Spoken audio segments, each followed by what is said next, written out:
morning, everyone. Today we are going to start a very new act, that is Muslim law.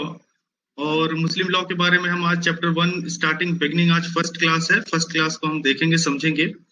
आज के introductory class में, introduction वाले class में हम बस इतना ही समझेंगे कि मुस्लिम लॉ है क्या और मुस्लिम लॉ के अंडर में हमें क्या पढ़ना है।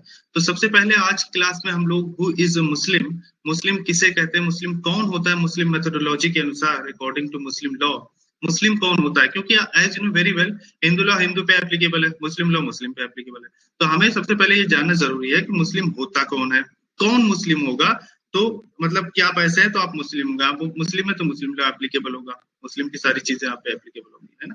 इन the same way as we study in the Hindu law, तो हिंदू लॉ में हमने पढ़ा कि भाई इसे इसे हम हिंदू कहेंगे, तो ये हिंदू हो गया तो फिर इस पे हिंदू लॉ एप्लीकेबल हो जाएगा। सो अगर हम मुस्लिम की बात करें तो मुस्लिम में दो कैटेगरी होते हैं, एक मुस्लिम बाय ओरिजिन होता है, एक मुस्लिम बाय कन्वर्जन होता है। अब मुस्लिम बाय कन्वर्जन कौन होता है, मुस्लिम बाय ओरिजिन कौन होता है, उसे हम लोग समझ लेते हैं। ठीक है, मुस्लिम जो बेसिक टेनेट्स होते हैं इस्लाम के, मुस्लिम बाय ओरिजिन हम उसे कहते हैं जो इस्लाम के बेसिक बुनियादों को फॉलो करता है, बेसिक टेनेट्स को वो फॉलो करता है। अब सवाल ये है कि सर इस्लाम की बेसिक जो है बुनियाद कौन कौन से, बेसिक टेनेट्स कौन है, कि भाई वो जो इंसान दिल से मानता है वो मुस्लिम बाय ओरिजिन हो जाता है ना। जैसे मुस्लिम में एक बेसिक टेनेट्स ये भी है कि ही इज अल्लाह वन, यानी कि अल्लाह एक है, एंड मोहम्मद सल्लल्लाहु अलैहि वसल्लम उनके प्रॉफिट है, यानी कि लास्ट मैसेंजर मोहम्मद सल्लल्लाहु अलैहि वसल्लम थे। आपने हिस्ट्री में पढ़ा होगा, मोहम्मद साहब 8th में या 9th में पढ़ा होगा कि वो लास्ट मैसेंजर थे, मुस्लिम मेथोडोलॉजी के अकॉर्डिंग अल्लाह के लास्ट वो मैसेंजर थे। तो वो इंसान अगर एक बंदा है जिसका बिलीफ है ये कि भाई गॉड जो है एक है, वो अल्लाह है, और जो लास्ट मैसेंजर थे वो मोहम्मद साहब थे। तो अगर कोई भी इंसान को आप कहना चाह रहे हैं कि ये मुस्लिम है, तो मुस्लिम तब माना जाएगा जो इन बातों पे वो बिलीफ रखता है, यानी कि अपना स्ट्रॉन्ग बिलीफ रखता है, वो मानता है इस चीज को कि हाँ ऐसा है। तो इसको अरबिक में आप ला इलाहा इल्लल्लाह मुहम्मद रसूलुल्लाह ये कहते हैं। अरबी में मैंने लिख दिया, हालांकि आपको समझ में नहीं आएगा, बट ठीक है मैंने लिख दिया। इंग्लिश में इसको यही चीज है, ये अरबी में यही चीज लिखी है, ये जो आप लिखा है ना यहाँ पे ला इलाहा इल्लल्लाह मुहम्मद रसूलुल्लाह। आप इंग्लिश में आप बोलना चाहते हैं तो ऐसे इसका जो मीनिंग होगा, ट्रांसलेशन होगा कि वो यही है, he is Allah one and prophet Mohammad सल्लल्लाहु अलैहि वसल्लम is the messenger, last messenger of the God. अब रही बात इसकी, ये भी एक बिलीफ है जो मुस्लिम बिलीफ रखता है, जो बेसिक टेनेट्स हैं इस्लाम के, जो फंडामेंटल टेनेट्स हैं, वो जो मुस्लिम होता है वो इस बात पे भी बिलीफ रखता है कि अल्लाह एक है, अल्लाह द इटर्नल, वो इटर्नल है। He did not beget give birth and he was not begotten give birth to, and there has been never anyone equal to him। यानी कि वो ये मानता है कि अल्लाह जो है इटर्नल है, और ना वो किसी को जन्म दिया है ना वो किसी से जन्मा है। यानी कि जो इटर्नल मीन्स होता है ना, इटर्नल मतलब कि दुनिया से परे, यानी कि आप चीजों को वो आप ना एक्सपेक्ट नहीं कर सकते। जैसे और जो रिलीजन है उसमें मूर्ति पूजा को बताया गया कि एक मतलब आप सोच सकते हो गणेश जी है तो आपके माइंड में रिफ्लेक्शन आता है कि हाँ भाई ये ऐसे है, शंकर जी है तो आपके मन में रिफ्लेक्शन आता है शंकर जी ऐसे। लेकिन जो अल्लाह है ना वो इटर्नल है, वो आपकी चीजों से परे है, आपके पास। क्योंकि जब आप अल्लाह को सोचते हो तो आपके माइंड में कुछ आता है क्या, कोई मूर्ति का ख्याल या स्टैच्यू का इंप्रेशन आपके दिमाग में आता है? नहीं आता है। क्योंकि इटर्नल मतलब होता है कि जिसका कोई शेप ना हो, है ना, जिसको आप प्रिज्यूम ना कर सके, जिसको आप फील कर सके, सिर्फ आप बिलीफ है आपका जिसको आप बोल रहे हैं कि कोई शेप थोड़ी है अल्लाह का। जब आप बोलते तो कोई आता है क्या, जब हम गणेश सोचते तो हमारे दिमाग में वो आता है स्टैच्यू, एक फिगर आ जाता है, एक शेप आ जाता है, हाँ भाई गणेश बोलते हैं तो एक फिगर आ जाता है। लेकिन ऐसा नहीं है, अल्लाह जो है इटर्नल होता है। और वैसे भी मुस्लिम मेथोडोलॉजी के अकॉर्डिंग जो है स्टैच्यूट को नहीं माना जाता है, वहां पे मूर्ति पूजा अलाउड नहीं है। तो इटर्नल का मतलब ये होता है जिसका कोई आकार नहीं है, जिसका कोई शेप नहीं है, और ना वो किसी को जन्म दिया है ना वो किसी से जना है। यानी कि अल्लाह जो है किसी का बेटा नहीं है, या अल्लाह का कोई बेटा नहीं है ना। और क्या है, and there has never been anyone equal to him, और ये माना जाता है मुस्लिम मेथोडोलॉजी के अनुसार कि अल्लाह जो है सबसे बड़ा है, उसके इक्विवेलेंट में कोई नहीं है। अगर आप किसी को भी उसके इक्विवेलेंट में लाते हो तो वो गुनाह माना जाता है, वो सिन माना जाता है, वो पाप माना जाता है। अगर आप ये कहते हो कि ये अल्लाह के इक्विवेलेंट है, नहीं, अल्लाह के इक्विवेलेंट कोई नहीं, वो तो सबसे बड़ा है, पूरी कायनात को उसने पैदा किया, पूरी दुनिया को उसने बनाया ना। ये बिलीफ है, ये एक मुस्लिम जो होता है वो ये बिलीव करके चलता है। These are the basic tenets. इसके अलावा तो एक बेसिक टेनेट्स क्या होगा कि भाई God is one and profit is the last messenger of the God, ये वन बेसिक टेनेट्स है। और हम बेसिक कुछ 5 पिलर्स ऑफ इस्लाम के बारे में जान लेते हैं। पहला तो हो गया भाई बिलीफ, है ना, ये हो गया बिलीफ। दूसरा हो गया प्रेयर, तीसरा हो गया जक़ात, चौथा हो गया फास्टिंग, पांच हो गया हज। यानी कि एक अगर इंसान है, अगर वो कह रहा है कि मैं मुस्लिम हूँ, तो ये ऑब्वियसली बात है कि वो जो 5 पिलर्स है इस्लाम के, बेसिक पिलर्स हैं, वो इन 5 बेसिक बुनियादों को, बेसिक टेनेट्स को मानता होगा। तभी आप मुस्लिम बाई ओरिजिन कहलाएंगे कि हाँ भाई आप मुस्लिम बाई ओरिजिन है ना। बिलीफ यानी कि बिलीफ वही आप यकीन रखते हैं कि God is one and messenger is the last, prophet Mohammad सल्लल्लाहु अलैहि वसल्लम is the last messenger of the God. इस बात पे आप बिलीव करते हैं, God is one, God is eternal, है ना, he is not begotten, there is no son of God nor the God is son of anyone. आप इस बात पे बिलीव करते हो, बिलीफ हम इसको कहते हैं, है ना। दूसरा है प्रेयर। जो मुस्लिम बाय ओरिजिन है वो प्रेयर को फॉलो करता है, 5 पिलर्स ऑफ इस्लाम ये है। ऐसा नहीं है मैं बोला कि जो मुस्लिम बाय ओरिजिन है वही करता, नहीं, ऐसा नहीं। मुस्लिम बाय कन्वर्ट भी है, अगर कन्वर्जन भी है तो कन्वर्ट के बाद में इन सब 5 बातों पे वो यकीन रखता है, 5 बेसिक पिलर्स को इस्लाम के, वो भी इन बातों को मानता है, तभी तो मुस्लिम रह जाएगा, कहलाया जाएगा। प्रेयर में क्या होता है भाई, एक मुस्लिम है वो इस बात पे बिलीव करता है कि हमें 5 टाइम्स प्रेयर करने हैं दिन में। एक जो है मॉर्निंग में आप बोल देते हो कि उसको हम फजर कहते हैं, फजर का टाइम होता है। फिर जोहर में आप बोल देते हो, दोपहर में 1:30 बजे का टाइम होता है। फिर असर में आप बोल देते हो, उसको असर टाइम कहते हैं, यानी कि 4 या 4 साढ़े 4 बजे के दरमियान आपके मोहल्ले में अजान होती होगी, उसको हम असर टाइम कहते हैं। फिर मगरिब का टाइम होता है, 7:15 पे हो रहा है अभी इस टाइम।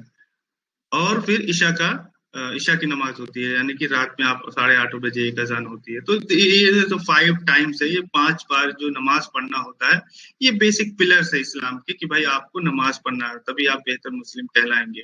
ये सब बेसिक चीजें हैं 5 पिलर्स ऑफ इस्लाम में। एक दूसरा जो है प्रेयर हो गया, तीसरा जक़ात हो गया। अब जक़ात में क्या होता है, जक़ात में ये होता है कि भाई साल भर में एक बार आपको जक़ात की रकम निकालनी है। अब ज़कात देने के लिए जो है कुछ कंडीशन, टर्म्स एंड कंडीशन रखेगी कि भाई आप इतने कमाते हो, इतना आपके पास पैसा हो, तो उस पैसे का इतना पोर्शन यानी कि 2.5%।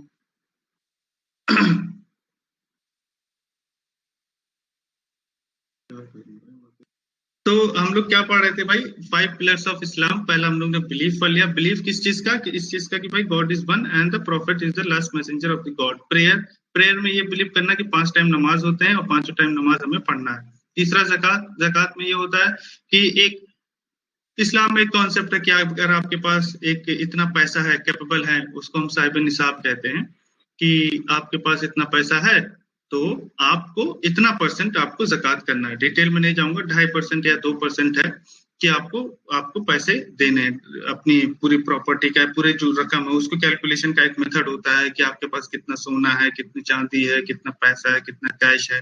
अगर आप बिजनेस करते हो तो इतना इतना होना चाहिए, कैलकुलेट किया जाता है, उसका 2.5% निकाल के गरीबों को दिया जाता है साल में एक बार। जनरली रमजान के मंथ में होता है, लेकिन ऐसा कोई हार्ड एंड फास्ट रूल नहीं है, साल में कभी भी आप ज़कात का अमाउंट दे सकते हैं गरीब को, आप ज़कात दे सकते हैं। ज़कात मतलब टाइप ऑफ डोनेशन की, मतलब एक कंपल्जन आ गया है आप पे कि हाँ भाई अगर आपके पास इतना पैसा है तो आप पे मैंडेटरी, जैसे इनकम टैक्स होता है ना कि आपके पास 2.5 लाख से ज्यादा इनकम है आपके पास, तो उसका फिर इतना परसेंट आपको टैक्स लगे। इस तरीके से ज़कात इस्लाम में बोल दिया गया कि इतना पैसा अगर आपके पास है, अगर आप सही से खा पी रहे हैं, साहिब निसाब हैं, एक प्रॉपर आपके पास इनफ पैसा है, तो आप उसमें से 2.5% निकाल के गरीबों को आप साल भर में एक बार आप दे दो।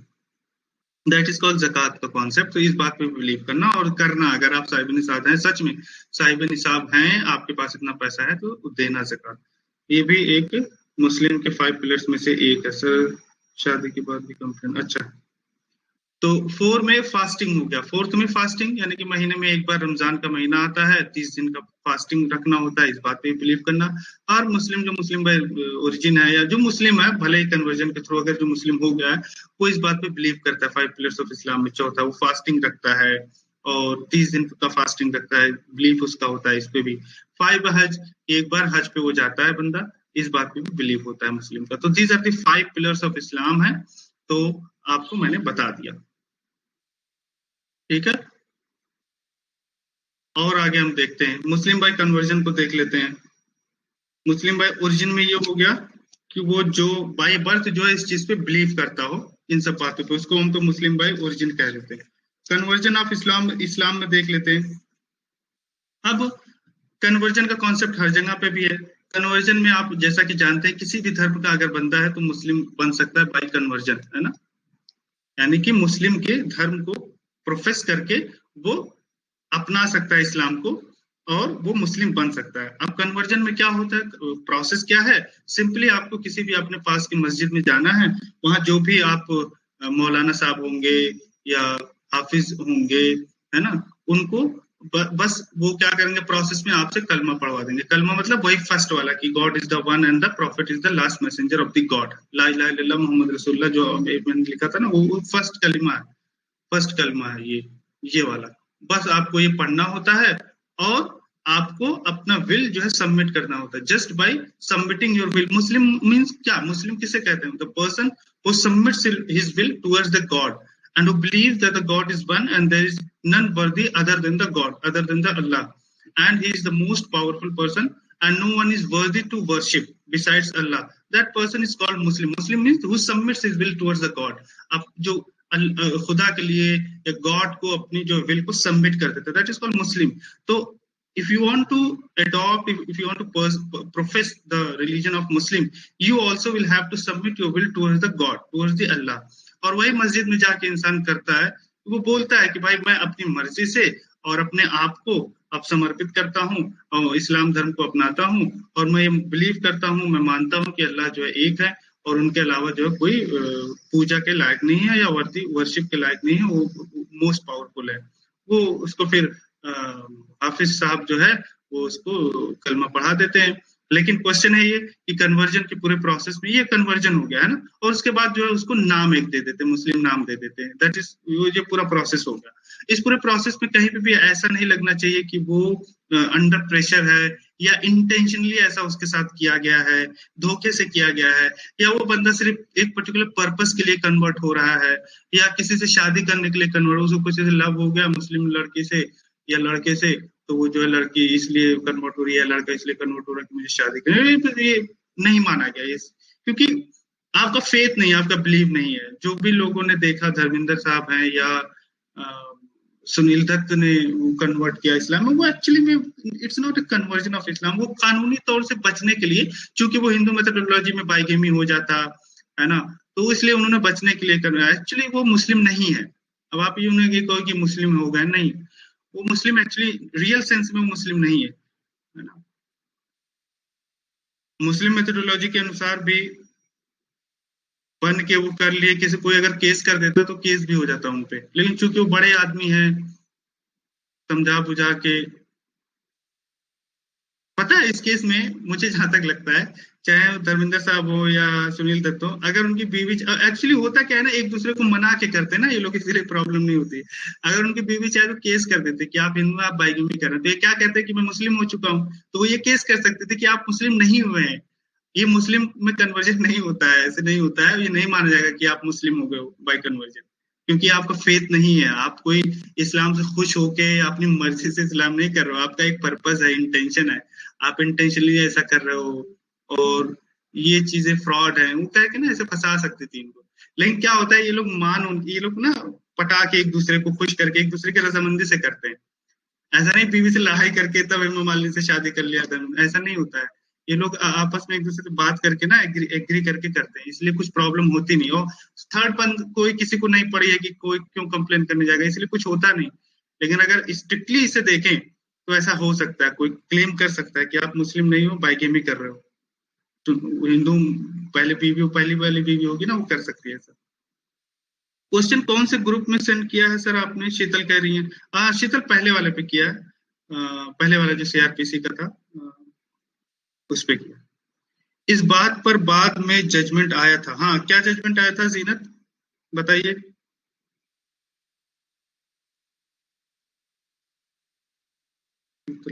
हाँ तो भाई हम लोग देख लें, प्रोफेशन ऑफ इस्लाम। हाँ जीनत बताइए। सर एक्चुअली ये केस मतलब मुझे केस का एग्जैक्टली नाम मालूम नहीं है, अभी याद नहीं आ रहा, पर उस केस में हुआ ऐसा था कि मतलब ये नॉर्मली जैसे एक हस्बैंड है वो सेकंड मैरिज करना चाहता है, तो बार-बार ये केसेस सडनली बढ़ गए थे। After seeing the film actresses को डूइंग सो, हाँ, तो मिसयूज होने लगा था। तो इसके ऊपर फिर एक जजमेंट भी आया था जिसमें ये कहा गया था कि अब इसके बाद में कि अगर आपका कोई इंटेंशन नहीं है, गुड फेथ नहीं है to converted into Islam for just for sake of आपको अल्लाह या इस्लाम में इंटरेस्ट आ गया है, अगर ये नहीं है कोई अपना इंटरेस्ट से करने के लिए, आप अगर उसके रिलीजन में कन्वर्ट करना चाहते हो तो आप कन्वर्ट नहीं कर सकते हैं। हाँ, वो गलत है, सही बात है। हाँ, ये जजमेंट आ चुका है, इसीलिए बाद में इस चीज को रोक दिया गया था। हाँ, ये जजमेंट आया, अभी मैं बता दे रहा हूँ आपको। तो चलिए देख लेते हैं। मुस्लिम बाय कन्वर्जन में ए non Muslim may become a Muslim by professing Islam by acknowledging that there is only one God and Mohammad is his prophet. अगर इस बात को आप एक्नॉलेज करते हैं, इस बात को एक्नॉलेज करते हुए आप अपने आप को इस्लाम में, इस्लाम की प्रोफेशन को, इस्लाम धर्म को आप प्रोफेस कर सकते हो, ठीक है। और by undergoing the ceremonies of conversion to Islam, ठीक है। A convert of Islam is ordinarily governed by Muslim law. Till 1937, it was possible for a convert to be continued to be governed by his personal law, including customary law. After the coming into force the Sharia Act 1937, generality of that statement stands modified, though it is submitted the application of custom to the Muslims has not been totally abrogated, ठीक है। Profession of Islam को देख लेते हैं। Profession with or without conversion is necessary and sufficient to remove the disability of another having religion. शीतल के साथ please आप notes के पीडीएफ भी शेयर कर दीजिए, क्योंकि बेराइट एंड बुक्स यहाँ घर पे अवेलेबल नहीं है, मेरे पास हॉस्टल है। अच्छा ठीक है शीतल, करते हैं, ठीक है करते हैं। तो ये हो गया हमारा, और एक देख लेते हैं।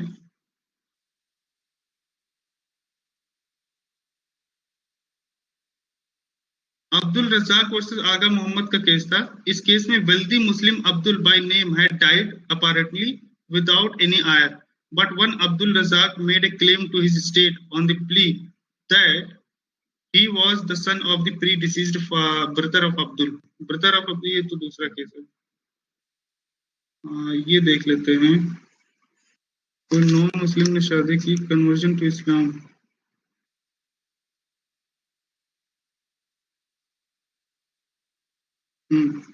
Conversion of Muslim from one sect to another, ठीक है।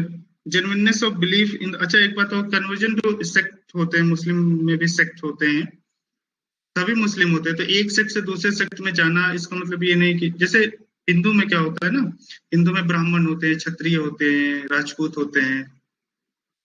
तो पहले आप ब्राह्मण थे, आप क्षत्रिय हो गए, पहले आप राजपूत थे, क्षत्रिय हो गए, तो उससे कोई फर्क नहीं पड़ता। हिंदू तब भी थे, हिंदू अब भी हो। इन द सेम मैनर मुस्लिम में भी सेक्ट्स होते हैं, शिया है, सुन्नी है। तो पहले मान लिया सुन्नी थे आप, अभी शिया हो गए या कोई और सेक्ट हो गया, तब भी आप मुस्लिम रहेंगे। तो सेक्ट के कन्वर्जन से कोई इम्पैक्ट नहीं पड़ता आपके धर्म पे। आप एक बार मुस्लिम बन गए तो सेक्ट आप चेंज करते रहे, उससे कोई फर्क नहीं पड़ता। ये है। Genuineness of belief in the new faith is immaterial, and even when a convert does not practice the new faith, he will continue to be Muslim. एक बार आप कन्वर्जन हो गए तो कन्वर्जन होने के बाद में भी क्वाइट पॉसिबल आप चीजों को फॉलो नहीं कर रहे हैं, उस तरीके से प्रैक्टिस नहीं कर रहे हैं। ज़कात देनी थी आपको, आप एलिजिबल थे ज़कात देने के लिए, आप ज़कात नहीं दे रहे हैं। नमाज पढ़नी चाहिए 5 बार, आप नमाज नहीं पढ़ रहे, तो it does not mean that you have ceased to be a Muslim. Still you will be a Muslim once you have converted into Islam, irrespective of whether you are following or practicing Muslim के जो belief है, वो 5 pillar जो आपको बताया गया, वो practice कर रहे हैं नहीं कर रहे हैं, उससे मतलब नहीं है, आप मुस्लिम रहेंगे। तो दो बातें होती है ना, एक प्रैक्टिसिंग मुस्लिम, एक सिर्फ नाम का मुस्लिम। तो प्रैक्टिसिंग मुस्लिम तो आप नहीं हो सकते हैं, लेकिन मुस्लिम तो है ना। आप एक बार कन्वर्ट, जैसे मान लिया एक अयोध्या प्रसाद साहब हैं, अयोध्या प्रसाद साहब अगर मुस्लिम में कन्वर्ट हुए, वो कन्वर्ट हो गए, ठीक है भाई, वो मस्जिद में गए, मौलाना साहब ने उन्हें जो रिचुअल थे, जो प्रोसेस थे, वो करके आप उन्हें बता दिया, इन्होंने कलमा पढ़ लिया, इन्होंने बोल दिया हाँ भाई मुस्लिम धर्म को कर लिया, आपने सब कन्वर्ट कर लिया। उनका नाम भी चेंज हो गया, अब्दुल अब हो गया उनका नाम। अब अब्दुल साहब हो सकता है, अब चूंकि वो कन्वर्ट हुए हैं, तो यहाँ तो जो मुस्लिम है बाय ओरिजिन, वो तो चीजें सही से फॉलो करता ही नहीं, तो वो बेचारे कन्वर्ट है, उन्हें नमाज पढ़ने नहीं आ सकता है, कुछ भी ज़कात उनके बारे उनको नहीं पता, तो ज़कात नहीं वो दे पाए, फास्टिंग वो नहीं रख पा रहे हैं, तो वो प्रैक्टिस नहीं कर रहे हैं। तो इसका मतलब ये नहीं कि वो सीज हो जाएंगे मुस्लिम से, उन्हें ये कहा जाएगा नहीं अब ये मुस्लिम ना, ऐसा नहीं है। तो ये आपको ध्यान रखना है। Genuineness of belief in the new, ठीक है, but it is necessary that the conversion should be bona fide, honest and should not be colorable, pretended or dishonest. तो ये बात आपको ध्यान में रखना है, कलरेबल नहीं होना चाहिए, फेथ आपका होना चाहिए, इंटेंडेड नहीं होना चाहिए, है ना, डिसऑनेस्ट वे में नहीं होना चाहिए, कुछ मकसद से या कुछ अपना इंटरेस्ट था, आपने जस्ट बेईमानी से आपने कन्वर्जन कर लिया, या आप कन्वर्ट हो रहे हैं तो आपके दिमाग में कुछ ऐसा है कि अच्छा ऐसे से मैं मुस्लिम हो जाऊंगा तो ये अपनी लड़की से शादी कर देगा या इसका धन दौलत मुझे मिल जाएगा, इस तरीके से आप कुछ खुराफात सोच के आपने कन्वर्ट हुआ, आपका कोई बिलीफ नहीं था इस्लाम में, आप इम्प्रेस्ड नहीं थे इस्लाम से, जस्ट आप अपने मकसद से अपने इंटरेस्ट के तौर पे आप कन्वर्ट हो रहे, तो वो नहीं माना जाता इस्लाम में, कन्वर्जन नहीं कहलाएगा। स्किनर वर्सेस ऑडी के लीडिंग केस है एक, इसमें एक क्रिश्चियन वुमेन रहती है, was cohabiting with a married Christian man, अब एक क्रिश्चियन मैन था उससे कोहिबिट करती है ना, ये केस था 1871 का, with a view to legalize their living together as husband and wife, both of them underwent a ceremony of conversion to Islam। ठीक है, उन दोनों ने इस्लाम को ऑप्ट कर लिया, after conversion they married, later on when the question of validity of this marriage arose the privy council. ठीक है, क्रिश्चियन वुमेन थी, एक मैरिड क्रिश्चियन मैन था, केस का नाम है स्किनर वर्सेस ऑडी, यहाँ पे लिख दे रहा हूं मैं SKINNER, स्किनर वर्सेस ORDE, ये 1871। ठीक है जी, तो अब चूंकि वो क्रिश्चियन जो मैन था वो मैरिड था और क्रिश्चियन जो वुमेन थी वो मैरिड नहीं थी, जाहिर सी बात है एक शादीशुदा लड़के से शादी करना पॉसिबल नहीं था क्रिश्चियन के अकॉर्डिंग, तो वो क्या करते हैं कि कन्वर्ट कर लेते हैं इस्लाम को, वो दोनों को उसे पता था कि इस्लाम में भाई 4 शादी है, तो आदमी सोचा, क्रिश्चियन मैन सोचा होगा कि भाई 4 शादी अलाउड है, तो मेरी पहले से बीवी है, जब मैं मुस्लिम हो जाऊंगा तो इससे भी शादी कर लूंगा, कोई इशू नहीं होगा, तो ये सोच के उन्होंने कन्वर्ट किया था अपने आप को इस्लाम में। After conversion, they married. Later on, when the question of validity of this marriage arose, Privy Council ने क्या कहा कि marriage was null and void on the ground that the conversion was not bona fide। उन्होंने Privy Council ने कहा कि marriage जो आपका null and void है, क्योंकि जो आपने conversion किया वो bona fide नहीं है, सिंपल है। Moreover, it was a fraud upon the law since the parties underwent the ceremony of conversion with a view to eluding their personal law। और उन्होंने ये भी कहा कि ये चूंकि लॉ के फ्रॉड किया आपने, you have done fraud upon the law, क्योंकि आपने जस्ट टू पर्सनल लॉ को इल्यूडिएट किया, आपने पर्सनल लॉ को इल्यूडिएट किया है ना।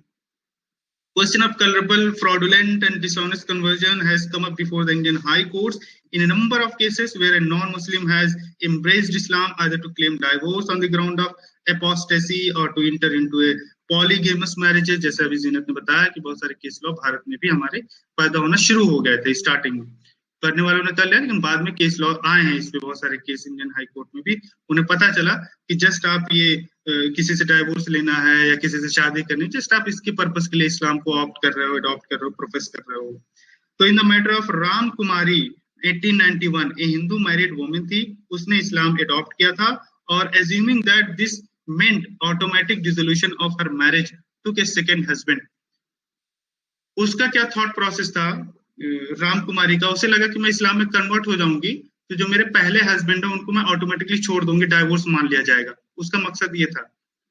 तो उसने ये एज्यूम करके उसने इस्लाम को कन्वर्ट किया, इस्लाम में उसकी कोई इंटरेस्ट नहीं था, कुछ नहीं था, फेथ नहीं था, लेकिन अपने इंटरेस्ट से उसे क्या लगा कि मैं जब दोबारा इस्लाम कन्वर्ट कर लूंगी तो इस्लाम कन्वर्ट करने से ये मान लिया जाएगा कि जो मेरी पहली शादी है, मेरा जो पहला हस्बैंड है, पति है, उससे मैं डाइवोर्स हो जाऊंगी। उसका ये अपनी थॉट प्रोसेस थी उसकी।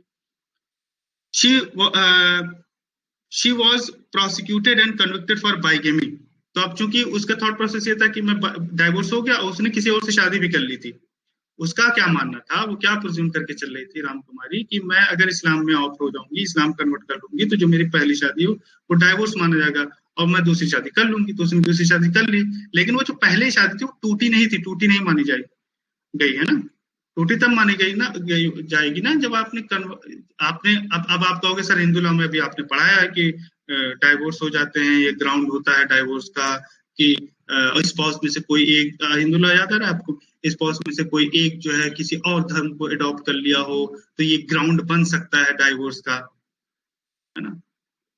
तो आपको ये भी समझना पड़ेगा कि कन्वर्जन कब हम कहेंगे, कब मानेंगे कि दूसरे धर्म में कन्वर्ट हो गए, ऐसे थोड़ी आप जानबूझ के किसी पर्पस से अपने इंटरेस्ट से कन्वर्ट हो रहे, तो उसे हम थोड़ी बोलेंगे कि आपने दूसरे धर्म को अपना लिया है। अपनाने का मतलब you are submitting, you are ready to submit your will towards that particular religion. आपका दिल से नहीं है, आप दिल से सबमिट नहीं करो, जस्ट एक पर्पस के लिए करो, तो उसको थोड़ी हम कहेंगे कि आप कन्वर्जन नहीं है, तो वो डाइवोर्स का ग्राउंड भी नहीं बन सकता।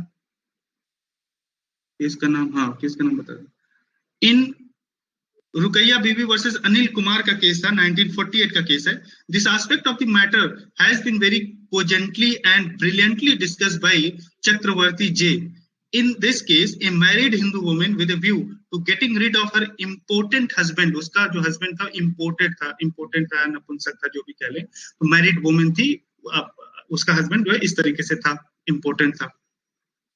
इम्पोर्टेंट था, तो उससे भाई आजादी पाने के लिए उसने क्या किया, उसने इस्लाम को अपना लिया, औरत ने, and sought a declaration that on her conversion to Islam, her Hindu marriage is to dissolve। अब जाहिर सी बात है कि उसने डिक्लेरेशन दे दिया, और उसे पता था हिंदू लॉ वो पढ़ी थी, तो उसे लगता था कि भाई हिंदू लॉ में तो यही है, ये ग्राउंड बन ही जाएगा मेरा, डाइवोर्स में मैं जा सकती हूँ, मैं बोल दूंगी कि मैं जो इस्लाम में कन्वर्ट हो गई। तो उसका ये दिमाग चल रहा था, और उसने एक डिक्लेरेशन दे दिया कि मैं चूंकि इस्लाम में कन्वर्ट हो गई हूँ, और मैं डिक्लेयर करती हूँ कि अब मैं इनकी, अब जो है शादी हमारी डिसॉल्व हो गई। लेकिन फैक्ट कुछ और थे, फैक्ट ये था कि उसका जो हस्बैंड था वो नपुंसक था, या उसमें जो है मैन की क्वालिटी नहीं थी, इसलिए वो छोड़ना चाहती थी। Observing that the question whether conversion was bona fide or merely a device for terminating the marriage was very important, the learned judge said। अब जाहिर सी बात है, किसी भी जज के सामने ये केस आएगा तो वो देखेगा कि क्या सच में बोनाफाइड कन्वर्जन है, या ये शादी को तोड़वाने के लिए या डाइवोर्स देने के लिए एक हथियार के तौर पे इस्तेमाल कर रही है। कोई भी जज के सामने एक केस जाएगा तो वो जरूर देखेगा ये। आप भी कल को जज होते हैं, आपके सामने कोई ऐसा मसला है, तो आप सिर्फ एक पहलू से नहीं देखना है, आपको उनके दरमियान क्या चल रहा था, हस्बैंड मियां के बीच पहले क्या लड़ाई हुई थी, क्या चल रहा था इन दोनों के बीच, शादी इनकी सक्सेसफुल रही है नहीं रही है, आपको इन सब एंगल देखना पड़ेगा, खंगालना पड़ेगा, तब आप जाके ये देख पाएंगे, समझ पाएंगे कि क्या सच में इस्लाम को कबूल किया इसने, तो क्या दिल से किया है ना। अगर आप दिल से, अगर वो कह रही है हाँ साहब मैं दिल से किया, तो भैया बताओ तुमने क्या क्या क्या मतलब क्यों इंप्रेस हुई, बताओ कोई एक टीचिंग बताओ, कोई एक प्रीचिंग बताओ इस्लाम का, किस बात से आप मुतासिर हो गए, किस कौन सी बात आपको अच्छी लगी। जाहिर सी बात है, इतने क्वेश्चन आप पूछोगे तो सामने वाला झुक जाएगा, अगर फ्रॉड से किया होगा। अगर सच में वो इम्प्रेस होकर किए तो बताएगी साहब हम ऐसे पढ़ रहे थे, हमें अच्छा लगा, या हमने ये देखा इस्लाम में, हमें ये चीज अच्छी लगी, कुछ तो बताएगी वो। ये सब सारे क्वेश्चन आपको पूछना पड़ेगा, बहुत ही इंटेलेक्चुअल तरीके से, इम्पोर्टेंट, बहुत ही होशियारी से आपको चीजें देखनी पड़ेगी। क्योंकि होता क्या है, ये जो पॉइंट है ना, ये चीजें हैं, इसका कोई पैमाना नहीं है। कोई आपसे कहता है आप जज हो, आप तो साइंटिस्ट हो नहीं या गॉड नहीं हो कि आप उसके दिल के अंदर झांक के देख लोगे कि अच्छा ये जो है इस्लाम को अडॉप्ट करे, तो इसका पैमाना थोड़ी, मीटर थोड़ी है ना, इसका कोई एक्सपर्ट है कि आप एक्सपर्ट को बुला के सेक्शन 45 के तहत इंडियन एविडेंस एक्ट में आप ये कह दोगे बताओ भाई ये इस्लाम कबूल किए, दिल से किए नहीं किए, कैसे आप पता कर सकते हो, क्या इसका कोई मीटर है क्या। तो ये चीजें थोड़ा सा कॉम्प्लिकेटेड हो जाती है। वो बोल देगी साहब हमें कुछ नहीं पता लेकिन मुझे अच्छा लगता है, अब मुझे नहीं पता इस्लाम के बारे में, तो क्या मतलब मैं दिल से नहीं की हूँ, ये बोल देगी वो, फिर आप क्या करोगे। ऑब्वियसली बात है, जाहिर सी बात है, वो ये कहेगी या कहेगा कि मैं सर बाद में सीखूंगा, मुझे बस अच्छा लगता है, मैं मस्जिद में गया, मैं मजार पे गया तो मुझे, मैं इम्प्रेस हो गया, दुनिया भर की फालतू बातें करेगा। अगर वो बेवकूफ बनाना चाहेगा आपको, आप कैसे मेजर करोगे इस चीज को। तो इस चीज को मेजर नहीं किया जा सकता, तो इसलिए केस थोड़ा कॉम्प्लिकेटेड हो जाता है। It may be that a court of law cannot test or gauge the sincerity of religious belief, or that where there is no question of genuineness of person's belief in a certain religion, a court cannot measure its depth or determine whether it is an intelligent conversion or an ignorant superficial fancy, है ना। थोड़ा determine करने में problem होती है, face आपको भी होगी प्रॉब्लम। आप एक झलक में आप ये नहीं डिटरमाइन कर सकते कि ये जो है बनावटी कन्वर्जन है या सच में अपने बिलीफ पे वो कन्वर्ट किया है, ये थोड़ा सा मुश्किल होता है डिटरमाइन करना। But a court can and does find the true intention of ends lying behind their acts, and can certainly find out from circumstances of the case whether a pretended conversion was really a means to some further end. लेकिन हाँ, court जो है कुछ fact होते हैं, उनको facts को ध्यान में रखते हुए आप ये पता लगा सकते हैं कि सामने वाला जो है मकसद क्या हो सकता है। ऐसे कर सकते हैं आप उस, अगर शादीशुदा है, अगर कन्वर्जन हो रहा है उसका, तो आप देखेंगे अच्छा इन दोनों के बीच में अभी कोई लड़ाई झगड़ा तो नहीं हुआ था। इनकी जो है शादीशुदा जिंदगी जो है कैसी थी, ये कहीं ऐसा तो नहीं डाइवोर्स देना चाहती है, कहीं ऐसा तो नहीं है लव अफेयर में पहले थी या किसी और से अब शादी करना चाहता है या चाहती है। ये सब चीजों को आप देखोगे, जो फैक्ट्स है उसको देखोगे, कहीं ना कहीं एक वैलिड पॉइंट पे आप पहुंच जाओगे अगर ये सब सारी बातें देखोगे आप अच्छे से। तो it seems to us to the elementary that if a conversion is not inspired by religious feelings and undergone for its own sake, but is resorted to merely with the object of creating a ground for some claim of right, a court of law cannot recognize it as a good basis for such claim, but must hold that no lawful foundation of the claim has been proved. When conversion gives a right, ठीक है, इसी में जो इनका case था रुकैया बीवी versus Anil Kumar में, ये कहा था जज ने कि भाई देखो, जो आप मान लिया आपके कन्वर्जन पे कुछ आप क्लेम कर रहे हो ना, तो उस क्लेम को हम ऑथेंटिक नहीं मानेंगे। जैसे आप क्लेम कर रहे हो कि हमें डाइवोर्स लेना, अब उसकी वजह से आप कन्वर्ट कर रहे हो इस्लाम को, कोई आप राइट क्लेम करने की वजह से कर रहे हो, तो वो नहीं माना जाएगा, इसको हम अलाउ नहीं करेंगे, इसको हम नहीं मानेंगे, इसको हम कन्वर्जन टू इस्लाम नहीं मानेंगे। Court found that conversion as not bona fide since the mind of the convert, the happiness caused by her husband's impotence, and conversion to Islam as a means to escape from that unhappiness were interconnected. है ना?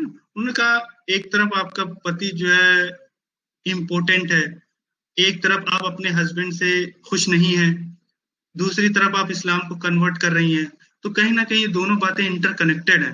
आपको पता है कि आप इस्लाम में convert हो जाएंगी तो आप डाइवोर्स का ग्राउंड बना के डाइवोर्स कल को ले लेंगी, तो इस तरीके से कन्वर्जन नहीं माना जाता, इस तरीके से हम कन्वर्जन नहीं मानेंगे। तो इस तरीके से दोनों बातें इंटरकनेक्टेड है, इस बात से भी आप पता लगा सकते हैं।